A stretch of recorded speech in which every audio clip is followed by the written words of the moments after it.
반갑습니다. 작년에 겪은 아주 큰 일을 여러분께 들려드리고 싶어 이 채널을 찾아왔습니다. 저의 초특급 반전 이야기를 재밌게 들어주시길 부탁합니다. 엄마가 초등학교 5학년 때 돌아가시고 아버지가 1년 만에 재혼하셨어요. 계모와 의붓형이 저희 집에 들어오면서 내 식구로 살게 되었답니다. 우리 우진이는 아빠 닮아서 참 잘생겼다. 앞으로 엄마라고 불러. 네가 우진이구나. 내가 이제부터 형이야. 너보다 5살 많은 고2다. 형한테 부탁할 거 있으면 얼마든지 해. 네, 형. 고마워요. 엄마도 고맙습니다. 두 사람은 친절하게 다가왔고 사춘기였던 제 마음을 사로잡았습니다. 돌아가신 엄마한테는 죄송스러웠지만 계모한테 엄마라고 바로 불렀어요. 내 식구가 4년 정도 같이 사는 동안 특별히 문제되는 건 없었습니다. 그런데 아버지가 가난 말기로 돌아가시게 되면서 상황은 완전히 달라졌어요. 야, 넌 또 울고 자빠졌느냐? 이제 잊을만 할 때 됐으니까 좀 찌질하게 굴지 마라. 네? 엄마, 아버지가 보고 싶어서 그래요. 엄마는 슬프지도 않으세요? 슬프냐고? 아니, 전혀. 내가 네 아버지 비위 맞춰주느라 힘들었는데 때를 잘 맞춰서 떠나줘서 좋은걸? 지금 뭐라고 그러셨어요? 엄마 이런 분 아니잖아요. 이 자식이 눈가를 세로로 뜨고 째려보네. 야, 민우가 네 동생 교육 좀 시켜라. 너 이 자식, 일로 와봐. 감히 우리 엄마한테 대들어? 야, 네 애비가 그렇게 보고 싶으면 너도 따라가! 그럼 나랑 엄마가 더 호강하겠네. 네 앞으로 들어놓은 보험이 꽤 많으니까 말이야. 형, 지금 그게 할 소리야? 아무리 피가 섞이지 않은 형제라도 어떻게 그런 말을 할 수가 있어? 아, 그동안 새아빠한테 카드 받아 쓰느라 이 자식한테 잘해줬는데 이제 그럴 필요가 없겠네. 너 방으로 따라 들어와. 아버지가 돌아가신 지 한 달이 지나고 형은 매일 저를 가만두지 않았습니다. 힘으로 겨루려고 해봤지만 성인인 형을 이기기는커녕 매만 더 맞았어요.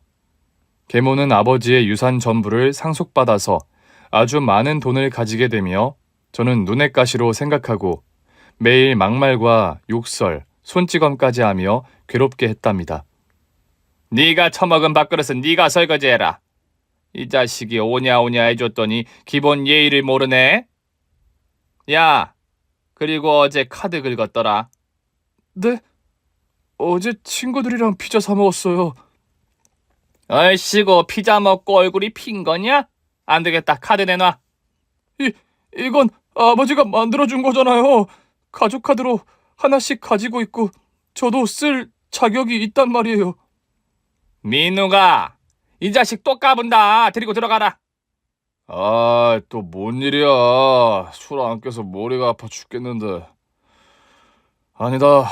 술 깨는데 매질보다 좋은 게 없겠지. 야, 김우진. 너 내 방으로 들어와. 왜? 나 맞을 짓 하지 않았어.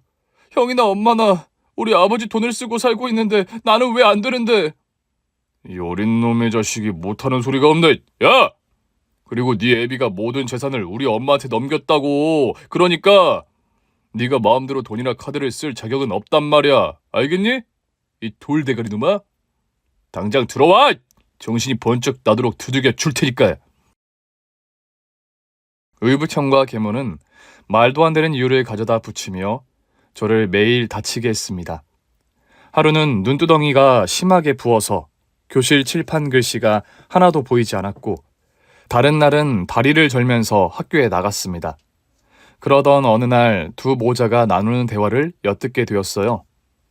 민우가 우진이 놈 잘 혼내주고 있지? 당근이지. 아, 맨날 반쯤 조져놓고 있어. 엄마, 나 잘했지? 하하, 그럼 누구 아들인데? 아주 잘했다. 그놈이 버티지 못하고 집을 나가야 해. 그래야 저놈 애비가 남긴 유산을 우리가 다 먹는 거라고. 괜히 나중에 유산 나눠달라는 말이 나오면 골치 아프니까 앞으로도 못 살게 굴어줘라. 알겠어. 그놈 갈겨주니까 꽤 재밌어서 엄마가 안 시켜도 일부러 트집 잡고 홍군형 내주고 있어. 엊그제는 나한테 쥐어 터지다가 바지에 오줌을 지렸더라. 뭐야? 고등학교에 올라간 놈이 오줌을 지려? 이제 조금만 더 괴롭히면 알아서 나가게 생겼네. 아들, 잘했어. 이리 와. 엄마가 궁디팡팡 해줄게. 그제야 두 모자의 본심을 알게 되었죠. 그런데 저는 아무것도 하지 못했어요. 어리기도 했고 어떻게 맞서야 할지 몰랐습니다. 누가 도와주면 좋겠지만 무섭고 두려운 마음이 너무 커서 참기만 했답니다. 정말 바보 같았죠.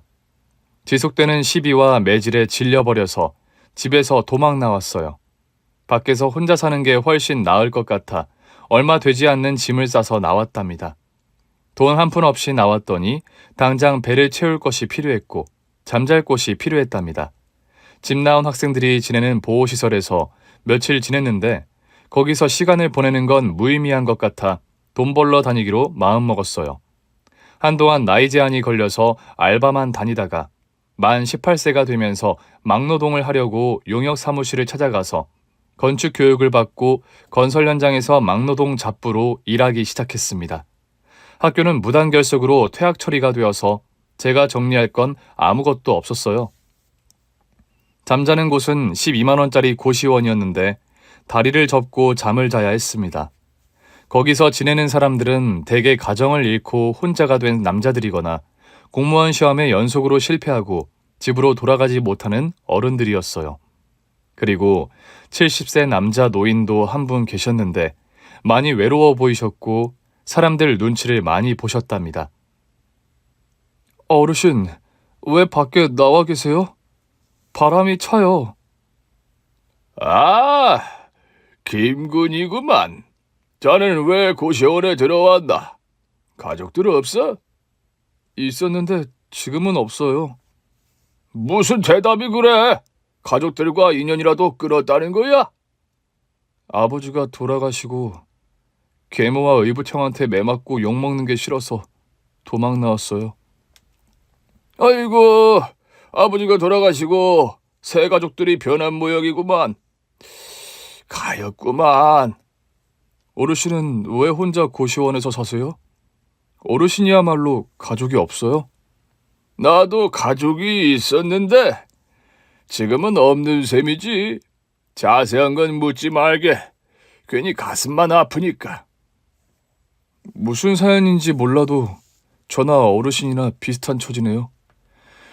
그러는 의미에서 저랑 밥이나 먹으러 가요. 됐네, 김군. 자네 새벽마다 나가서 저녁까지 막노동하고 들어오는 걸 뻔히 아는데 그 돈을 나한테 쓰겠다고? 김군, 돈 모아서 하루빨리 이 고시원에서 나가. 어디 원룸이라도 얻어서 사람답게 살라고. 여기 고시원은 사람 사는 곳이 아닌가요? 전 지금 만족하는 인생을 살고 있다고요. 어서 일어나세요. 콩나물 국밥 쏠게요. 이 노인네가 염치 없이 손자뻘 청년한테 얻어 먹으려니 나쁘끄럽구만. 그래, 고맙게 잘 먹을게. 어르신은 개인 사연을 말해주지 않으셨어요. 매일 힘없이 고시원 앞에 나와서 바람을 쐬고 안에 들어가서 주무시는 게 하루 일과였죠. 하루는 고시원에 어떤 남자 노인이 어르신을 찾아왔어요. 고시원 주방에 앉아있던 저에게 말을 걸었습니다. 저기 총각, 여기 김순재라는 노인이 산다는데 어느 방인지 아는가? 저와 친한 어르신의 성함을 듣게 되자 반갑게 안내해 주려는데 어르신이 방문을 살짝 열어 손가락으로 입술을 막는 신용을 하셨습니다. 만나면 안 되는 사람인 것 같아 저는 고개를 가로저었습니다. 그런 분은 모르겠는데요. 여긴 거의 다 30, 40대 남자들 뿐이에요. 그래? 아유, 이 사람이 어디서 뭘 하고 있는 건지. 알겠네, 고마워요, 총각. 남자 노인은 그대로 고시원을 빠져나갔고 어르신이 뒤늦게 나와서 저에게 고맙다고 말씀하셨습니다. 어르신, 아까 그 노인이 누군데 그래요? 누구겠어? 나한테 돈 빌려주고 못 받은 놈이지. 이제 그만 포기할 때도 됐는데 고시원까지 찾아와서 돈을 받아내려고 한다니까 이 정말 더럽고 치사한 놈이야. 네? 정말요? 어르신 돈은 왜 빌리셨는데요? 돈을 쓰려고 빌렸지. 아니, 어디에 쓰려고 빌리셨냐고요? 안 알려줌. 네? 김군, 왜 이렇게 시대에 뒤떨어지는 거야? 안 알려준다는 줄임말이 있잖아. 안 알려줌.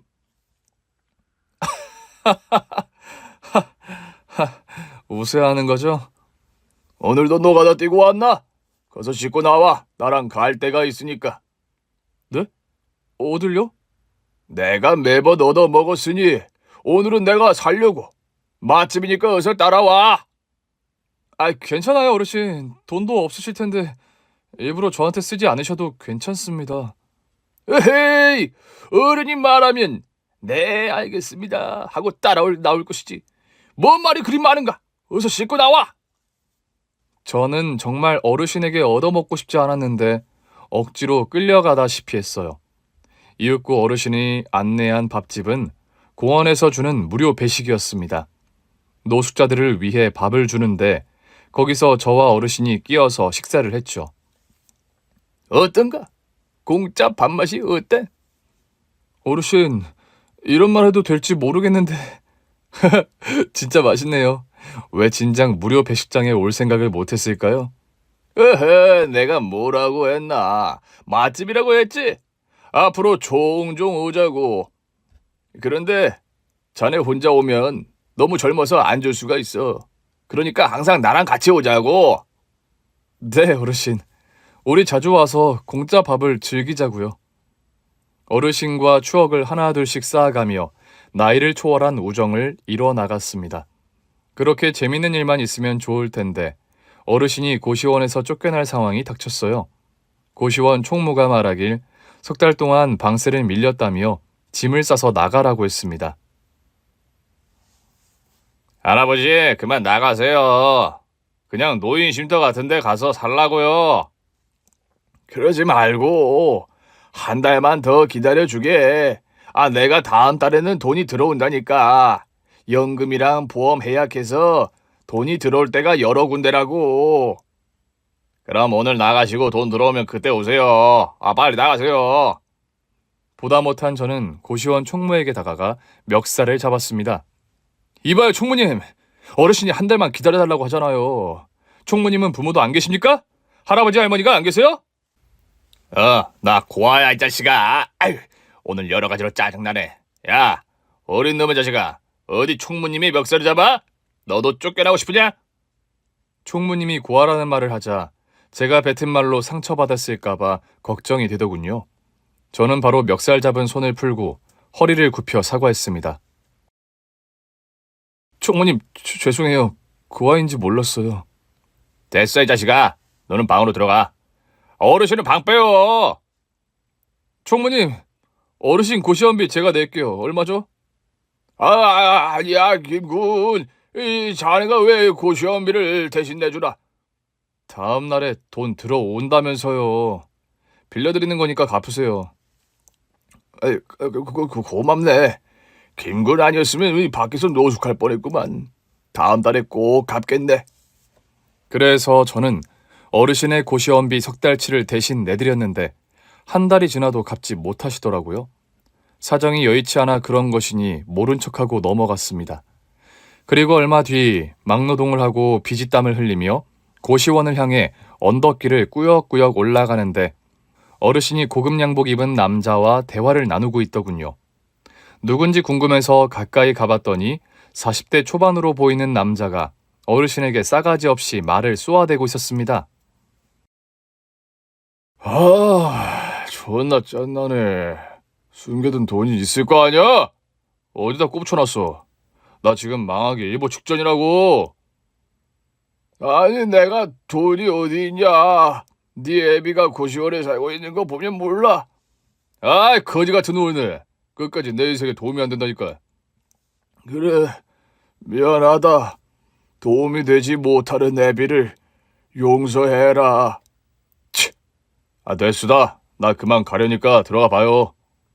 밥이라도 먹고 가. 애비랑 밥 먹은 지도 오래됐잖아. 내가 한가하게 아버지랑 밥 먹으러 온 줄 아세요? 얘나 지금이나 눈치가 없네. 에휴. 대화를 들어보니 부자지간으로 보였습니다.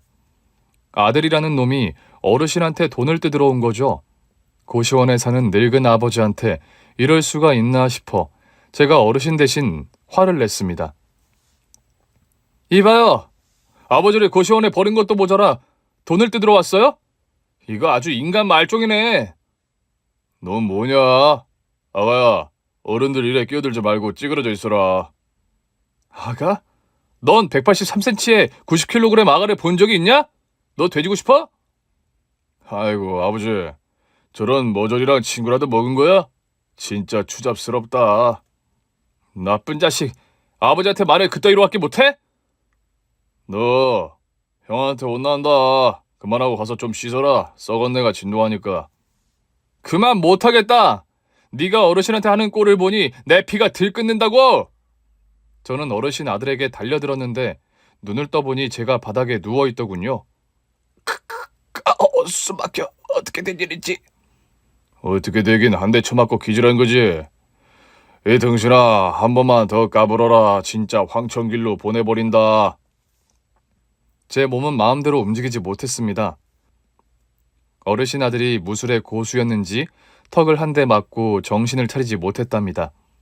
결국 그놈은 떠나갔고 어르신이 절 일으켜줬습니다. 그러게 왜 나섰어? 어르신, 아들 뭐예요? 왜 그렇게 함부로 대하는 거예요? 그냥 개인사니까 모른 척 해라. 내가 못나서 이 꼴로 사는 거니 대충 넘어가자. 어르신 대신 복수해 주려고 했는데 방심한 순간 한 대 맞았네요. 그런데 제가 노가다를 뛰고 와서 힘들어서 쓰러진 거예요. 밥 먹고 멀쩡할 때 붙으면 제가 이긴다고요. 그래. 알았다, 김군. 어서 들어가서 먼저 씻어야겠다. 그날 한 방 맞아서 그런지 잠이 솔솔 잘 오더군요. 그런데 다시 생각해봐도 어르신의 아들이라는 놈이 너무 괘씸해서 꼭 혼쭐을 내주고 싶었습니다. 며칠 지나고 그 아들놈이 기억에서 흐릿해졌고 어르신과 저는 보통 날처럼 농담을 주고받았습니다. 어르신, 날도 더운데 나와서 뭐하고 계세요? 집 나간 애인이라도 기다리시나? 애인은 무슨? 난 평생 마누라 말고는 다른 여자를 만나본 적이 없다. 그럼 사모님은 어디 계세요? 지금 여기서 지내는 거 알고 있는 거죠? 알겠지? 하늘 위에서 다 보일 테니 말이야. 김군, 오늘도 맛집에 갈 텐가? 맛집이요? 거긴 내일 가고 오늘은 저랑 삼겹살 먹으러 가요. 목구멍에 먼지 좀 털어야겠어요. 씻고 나올 테니까 조금만 기다려주세요. 삼겹살? 그게 정말인가? 2년 동안 삼겹살 구경도 못했는데 이복의 김군, 아니 김선생, 내가 등 밀어줄까? 어르신, 징그럽게 왜 이러세요? 제가 자주는 아니어도 가끔씩 고기 사드릴게요. 선생 고마워. 그날 저녁에 무한리필 삼겹살 집에 갔는데 저와 어르신이 그 집에 고기를 거덜낼 정도로 많이 먹었습니다. 가게 사장은 나가라는 눈치를 주더군요. 어르신, 우리가 많이 먹긴 했나 봐요. 엄청 눈치 주는데요. 10접시 넘게 먹었을걸. 그런데 어떠냐? 여긴 무한리필 집이잖아. 주인놈이 눈치를 주니까 더 많이 먹자. 자, 따라 나와. 더 먹자면서 따라 나오라뇨. 화장실 가서 장을 비우고 오자고. 삼겹살이 질려서 다시는 생각나지 않을 때까지 먹자. 오, 역시 고수는 다르군요. 어르신, 오늘 하나 배웁니다. 무한 리필 집에 와서 배가 부르면 중간에 장을 비우고 와서 또 먹는 것. 얼른 똥 싸러 가요. 저희 두 남자가 자리에서 일어서자 사장이 안도의 숨을 내쉬었는데 화장실 다녀와서 더 먹겠다고 하니 인상을 엄청나게 구기더군요. 화장실에서 있는 힘을 다해 볼일을 받고 다시 쏙 들어간 배를 삼겹살로 계속 채웠습니다. 화장실을 서너 번 다녀와서 계속 고기로 배를 채웠네요. 어르신, 오늘 2만 원 쓰고 뽕을 제대로 뽑았네요. 그러게 말이야. 당분간 밥 안 먹어도 되겠다. 김군, 다음에는 내가 크게 한턱 쏠게. 그래요, 어르신. 다음에 꼭 사주세요. 그날 밤 배가 너무 무거워서 고시원 앞 벤치에서 3시간 동안 앉아있다가 들어가서 누웠습니다. 삼겹살의 추억이 지나고 매일 어르신과 재밌는 이야기를 주고받기도 하고 고시원 공용 주방에 있는 반찬으로 요리를 해먹기도 했답니다. 그러던 어느 날 늦은 밤 고시원의 모든 사람들이 잠을 자고 있었는데 고시원 입구에서 고성이 오갔어요. 총무가 사람 살려 하고 소리를 지르기까지 해서 퍼뜩 일어나서 달려나갔습니다. 총무님, 무슨 일이에요? 아니, 고시원에 뭘 털어가는 게 있다고 도둑이 들어왔어. 우주씨, 나 좀 살려줘. 이 사람 손에 든 거 보이지? 이봐, 도둑놈, 아니, 도둑 아저씨, 여기 고시원이에요. 호텔방이 아니라고요. 없는 사람들 모여 사는 곳에 뭘 털어가겠다고 들어온 거예요? 원래 진짜 알부자들은 없이 사는 흉내를 내는 법이야. 빨리 다른 놈들 다 깨워서 현금 다 가지고 나오라 해. 안 그러면 이 총무놈은 오늘 무지개 다리 건너는 거야. 알았어요. 제가 다 부를게요.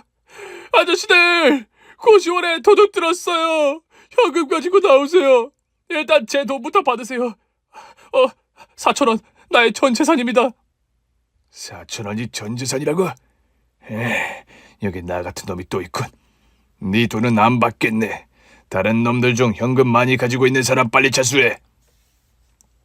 이 멍청한 도둑놈이 왜 고시원을 털어가려고 왔는지 이해가 되지 않았습니다.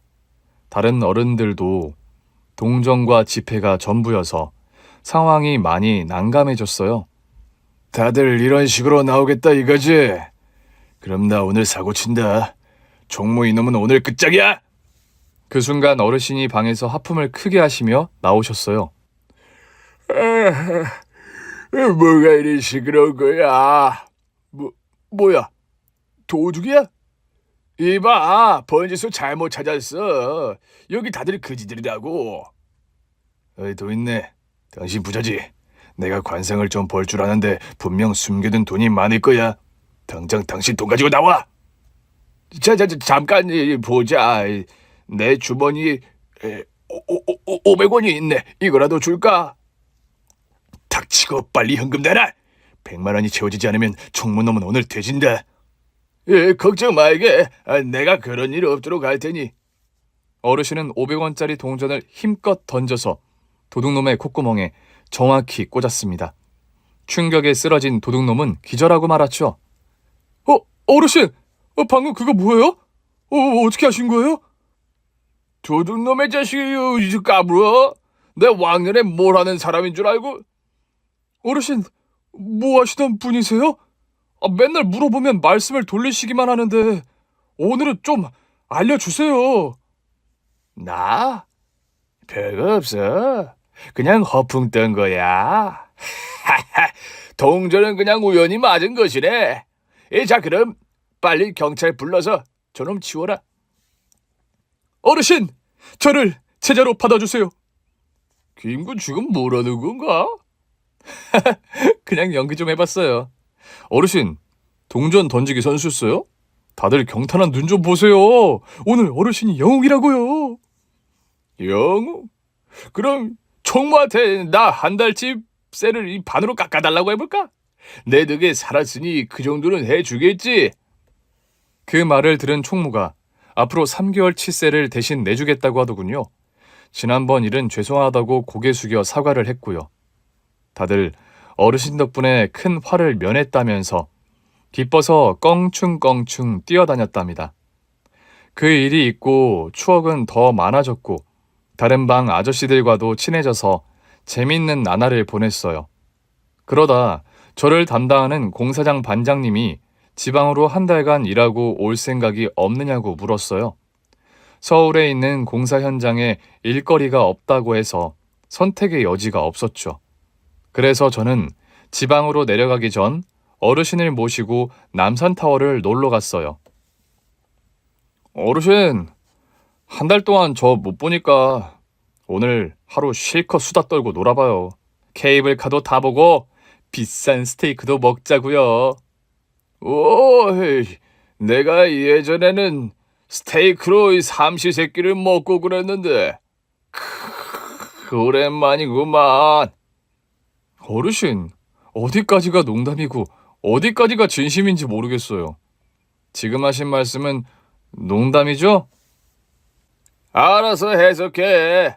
그리고 남산타워에 가면 돈가스 먹는 거야. 스테이크는 개뿔. 아, 그래요? 제가 남산타워는 처음이라. 좋아요. 아무거나 어르신 잡수시고 싶은 거로 정해요. 저희 두 남자는 남산타워에서 좋은 시간을 보내고 돈가스를 맛보고 고시원으로 돌아왔습니다. 어르신, 한 달 동안 저 없다고 슬퍼하고 울지 마세요. 어른 놀리냐? 한 달 그거 금방이다. 부산으로 내려간다고 했지. 거기 가면 부산 명물이나 좀 사와. 네네, 암요. 제가 어르신의 허기진 배를 꽉꽉 채워줄 음식들을 잔뜩 사올게요. 그럼 한 달 뒤에 봬요.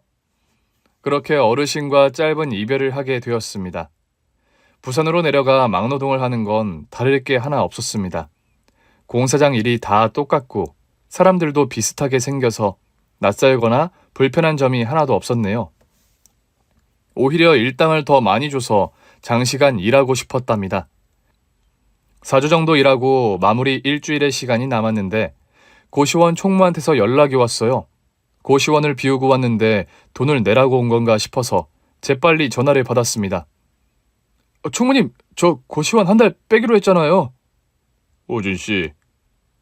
목소리가 왜 그래요? 무슨 일 있어요? 그게 김순재 어르신이 돌아가셨어. 뭐라고요? 잘 안 들려요. 어르신이 돌아가셨다고. 방금 경찰들이랑 구급대원들이 왔어.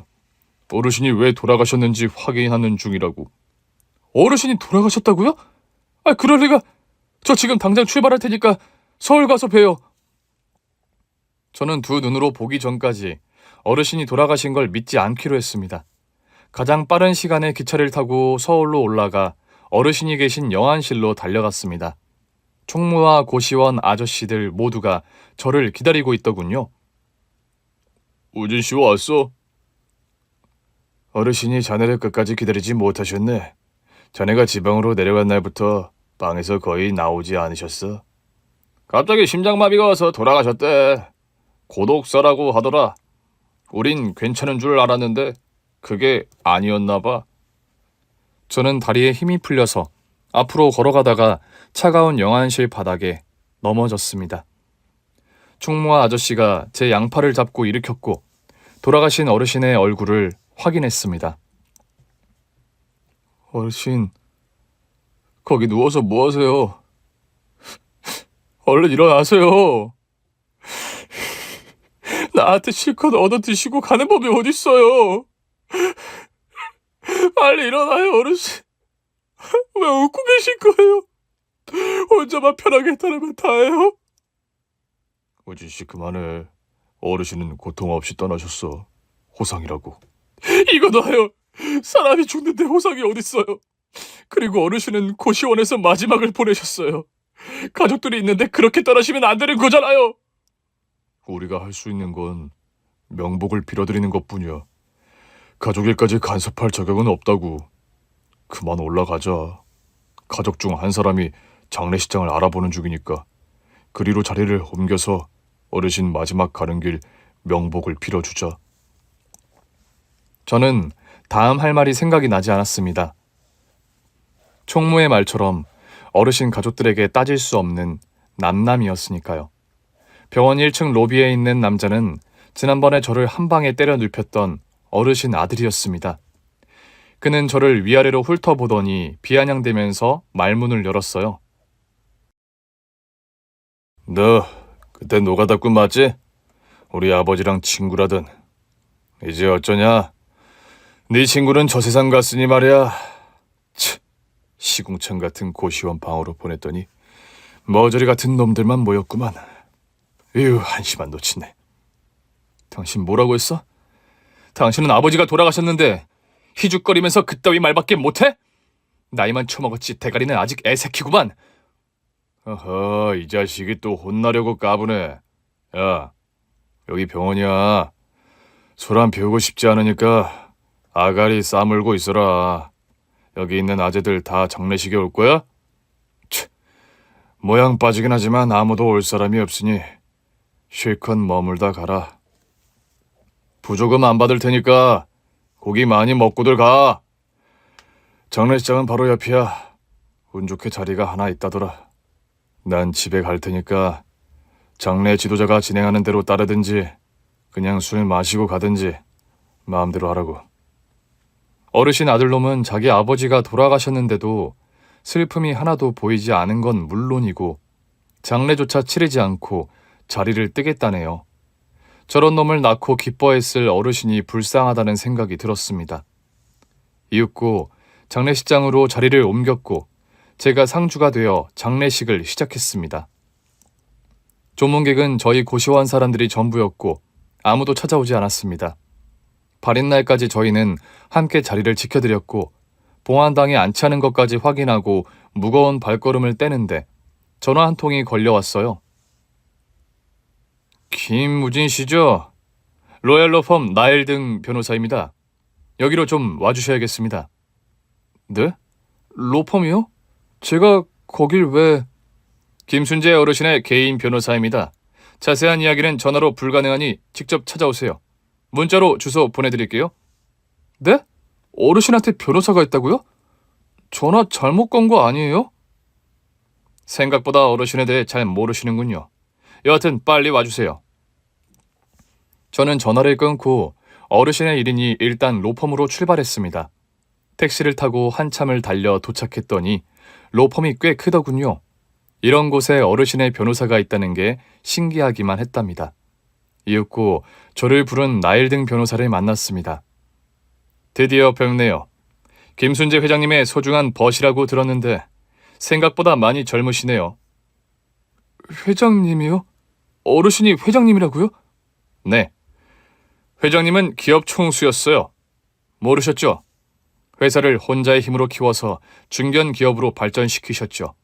그리고 5년 전에 은퇴하시면서 회사를 7남매에게 물려주셨어요. 자녀들이 대표도 하고 임원도 하고 다 나눠 먹은 거죠.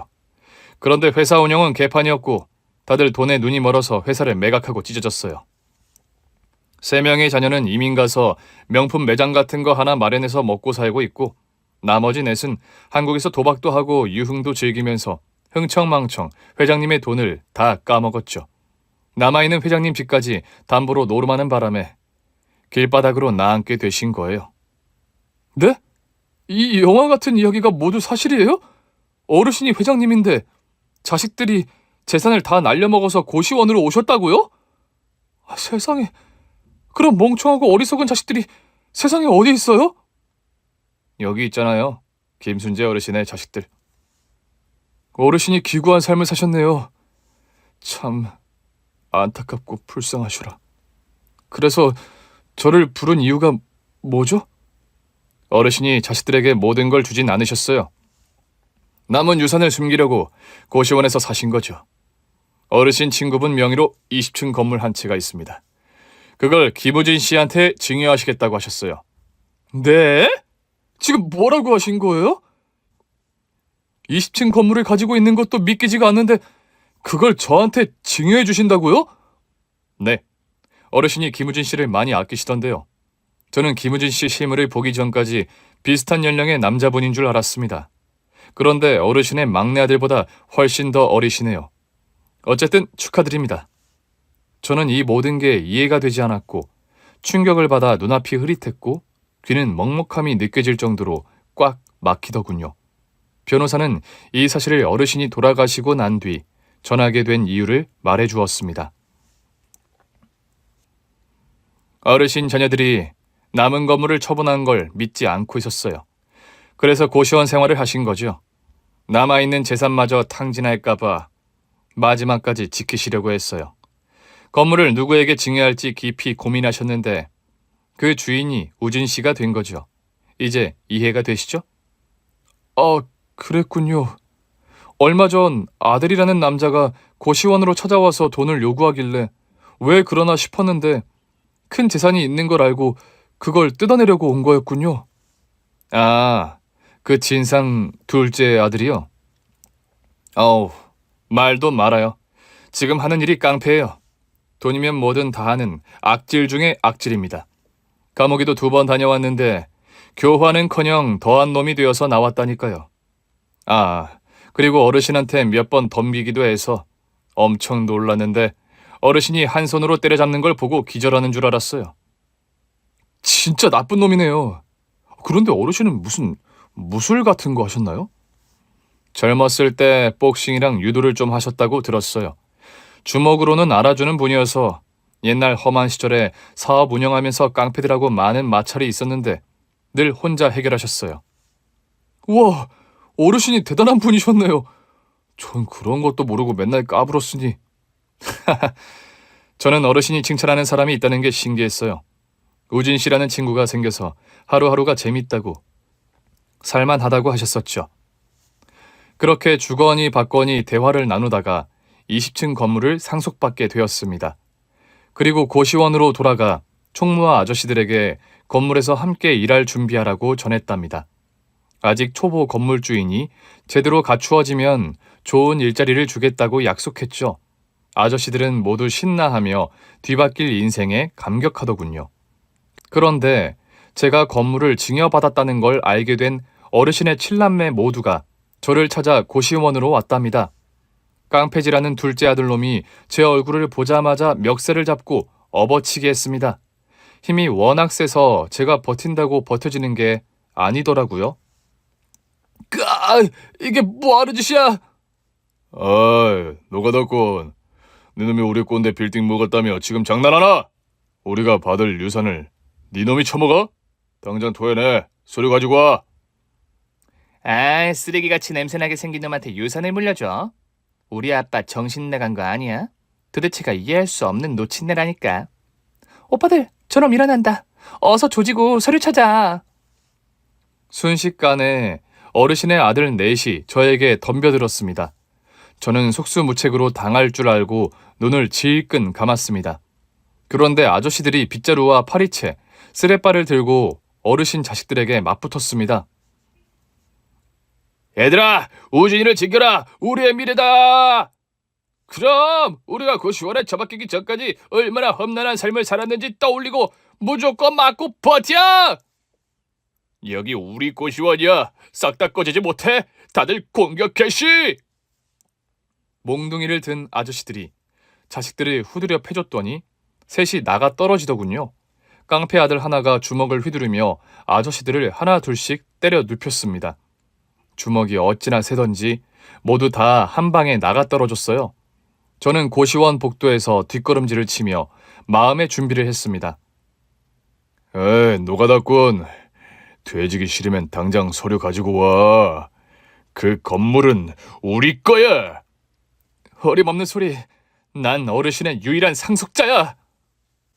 지난번 어르신이 도둑놈에게 동전을 던져 쓰러뜨렸던 상황을 회상하며 주머니에서 500원짜리 동전을 꺼냈습니다.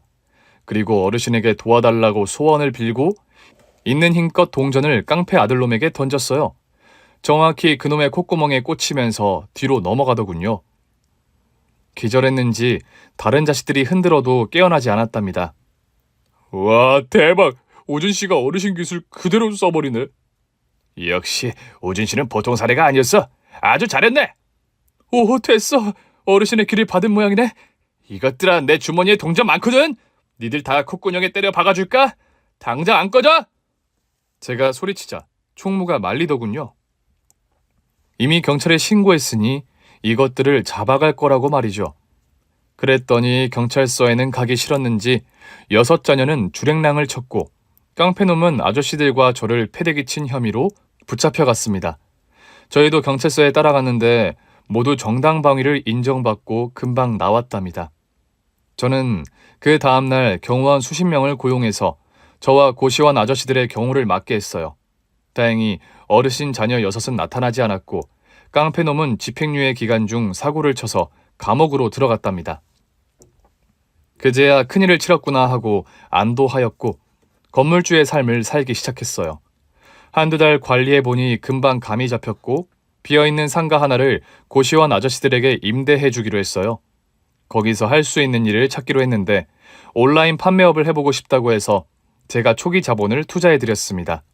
다들 바닥까지 갔던 분들이라 노력하는 질과 양이 대단했답니다. 그래서 자리를 잡는 데 몇 달이 걸렸고 그 뒤로는 억대 수익을 올리며 잘 살게 되었네요. 우준씨, 우리 이번 달 매출이 3억이 나왔어. 대박이라고. 오, 역시 실력들이 좋으시네요. 잡동사니를 다 팔아서 걱정이었는데 제대로 먹혔어요. 다들 대단하세요. 존경합니다. 우리야 김건 아니었으면 이런 기회도 없었을 거야. 이게 다 자네 덕이야. 아니에요. 어르신 덕이죠. 우리 어르신을 잊지 맙시다. 맞는 말이야. 어르신이 하늘에서 흐뭇하게 내려다보고 있으실 거야. 김군, 자네 자랑스러워하실 거라고. 옆집에 사무실 나갔던데 망해서 나간 거야? 아니요, 더 큰 곳으로 이사한다고 나갔어요. 일이 잘 된 모양이더라고요. 안 그래도 오늘 부동산에 임차인 데리고 온다던데요. 저기 오네. 부동산 중개인이 두 사람을 데리고 왔는데 제가 아주 잘 아는 사람들이었습니다. 뭐냐? 집 나간 개자식을 여기서 보내. 재수 없으려니까 퇴. 너 여기서 뭐하냐? 알바라도 뛰는 거야? 이 시키가 형님을 봤으면 인사부터 해야 할 거 아니야. 집 나가서 까먹었냐? 오늘 돼지기 좀 맞아볼래? 지금 두 분 뭐 하시는 거죠? 이 건물주님한테 뭐라고 하신 거예요? 뭐요? 건물주? 아이고, 유머가 넘치는 분이시네. 저 등신 삽살개 같은 놈이 이 고급 건물의 주인? 복덕방 아저씨 표정이 왜 저래? 그리고 이 지저분한 아재들까지 우리를 노려보잖아. 야, 김우진, 네 입으로 말해봐. 너 뭐하는 놈이야? 어디 그 더러운 입에서 내 이름을 올려, 이 개쓰레기 자식아!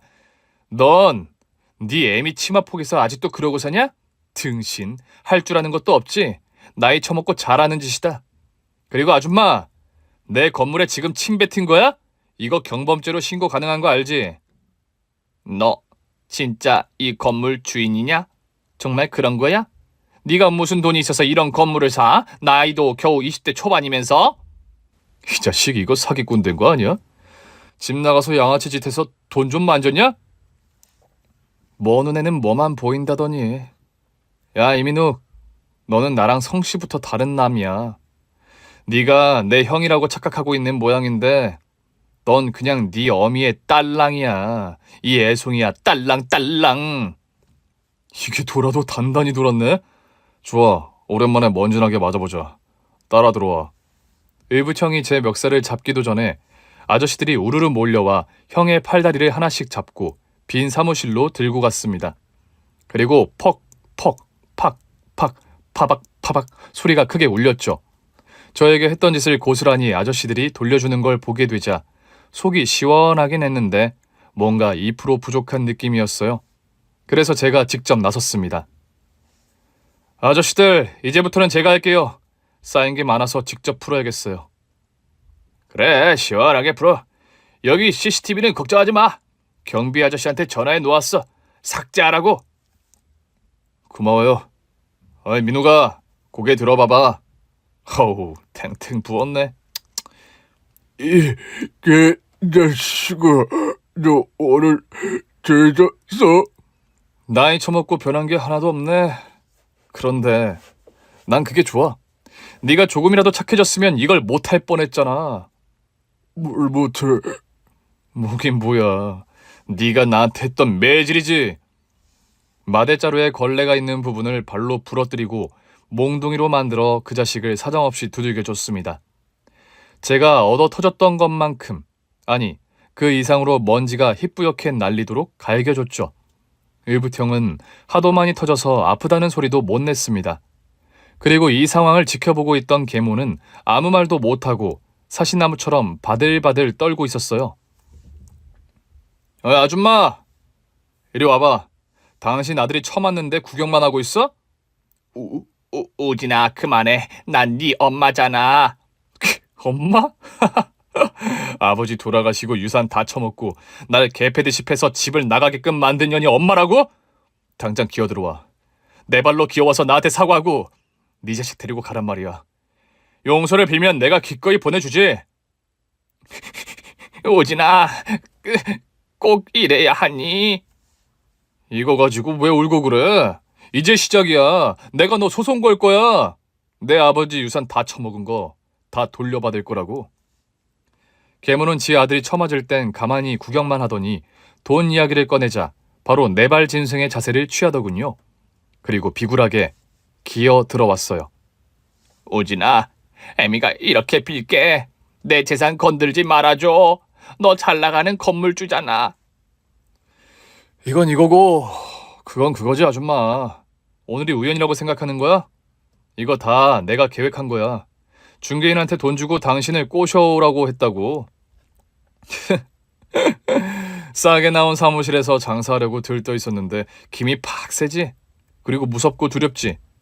그게 내가 네 두 모자에게 느꼈던 감정이야. 우진아, 이 엄마가 잘못했어. 진심으로 사과하마. 네 아버지 유산을 받으니까 눈이 뒤집혔어. 그래서 일부러 너에게 모질게 굴어서 알아서 나가게 하려고 했어. 네 생각이 맞아. 아이고 많이 무서웠나 보네. 지가 저지른 짓을 스스로 말하네. 아줌마, 내가 아줌마 재산도 알아봤는데 재테크를 해서 돈 좀 불렸더라. 그거 말이야, 모두 아버지 유산 가지고 불린 거라 내가 소송 걸어서 이기면 다 내 돈이야. 난 최고 로펌의 변호인단을 꾸려서 소송할 거야. 누가 이기는지 법정 가서 알아보자고. 그러지 말고 원하는 만큼만 받아가라. 네 아버지가 남긴 유산만큼만 받아가. 나도 재테크하느라 노력했으니까 그 돈은 건들지 말아줘. 노력 같은 소리 안 해. 투기꾼들이랑 짜고 부동산 사고 팔아먹어 키운 재산이면서 무슨 노력이야. 저는 계모와 의붓형을 일부러 이곳으로 불렀고 계획했던 대로 만신창이로 만들어줬습니다. 두 년놈에게 각오 단단히 하라 일러주고 아저씨들에게 밖에다 버리라고 했답니다. 돈의 힘인지 두 년놈은 무서워서 주랭랑을 쳤고 얼마 뒤 법정에서 다시 만나게 되었어요. 그쪽에서도 어설프게 변호사 3명을 선임했는데 저는 어르신의 변호사님과 팀원들 6을 선임해서 아주 쉬운 싸움을 했어요. 결과는 너무 뻔하게도 아버지의 재산 모두와 불린 돈까지 모두 받기로 판결이 났답니다. 그 순간 하늘에 있는 아버지와 어르신이 얼마나 보고 싶던지 눈물이 왈칵 쏟아졌네요. 이후 계모와 의붓형은 짐을 싸서 나와 초라하게 원룸을 구해 거기서 기거한답니다. 둘 다 특별한 직업도 없이 한심하게 산다네요. 놀고 먹던 버릇이 심하게 배겨있으니 일하고 싶은 마음이 쉽게 들지 않았나 봅니다. 그런데 한 달 만에 돈이 궁해지자 계모는 가정부로 일을 시작했고 의붓형은 계모가 벌어다주는 돈으로 밥 처먹고 술 사먹고 한다네요. 계모가 그렇게 키우고 길들였으니 혼자서 사회생활을 못하는 겁니다. 그 꼬라지를 보니 한심해 보이시고 했고 불쌍하기도 하더군요. 그렇다고 제가 무슨 도움을 준 건 절대로 아니고요. 어르신이 돌아가신 지 어느덧 1년이 지났습니다. 고시원 아저씨들과 함께 납골당을 찾아가 제사를 드렸어요. 모두 감사의 인사를 드리며 앞으로 좋은 일 많이 하면서 살겠다고 약속하고 나왔죠. 사연을 쓰다 보니 어르신이 무척이나 뵙고 싶네요. 마지막으로 어르신께 목소리 높여 말하고 싶습니다. 어르신, 저의 친구가 되어줘서 고맙고 제 인생을 구해줘서 감사해요. 어르신과 나눴던 대화들, 함께 먹었던 삼겹살, 국밥, 남산타워의 추억, 그리고 무료 배식까지 모두 제 가슴에 간직하면서 살게요. 친구요, 편히 쉬세요.